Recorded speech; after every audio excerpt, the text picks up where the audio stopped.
Arts council Karachi کے صدر احمد شاہ نے معروف آرٹسٹ سعد کے بھتیجے سلطان احمد کے ساتھ پریس کانفرنس میں انکشاف کیا کہ 1990 سے معروف آرٹسٹ سعد کی جعلی پینٹنگز کی نمائش کا سلسلہ جاری ہے۔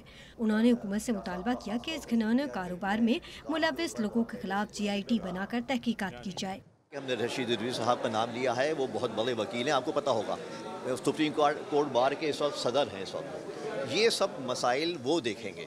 معروف مصور سعد کے دیرینہ ساتھی کا کہنا تھا کہ سعد کے نام پر جعلی پینٹنگز بنانے والوں کا تعاقب کرتے رہیں گے۔ حکومت کو چاہیے کہ اس کی روک تھام کرے۔ اس کو ہم نے سیریسلی ٹیک اپ کیا ہے، اس میں جو بھی کرنا ضروری ہوگا وہ ہم کریں گے۔ ہم امید کرتے ہیں کہ حکومت خود جو ہے انیشیٹو لے اور ایسے قوانین بنائے اور ایسے انتظامات کرے کہ یہ کسی کا بھی فیک جو ہے اس کی اجازت نہ ہو اور اس کو روک دیا جائے۔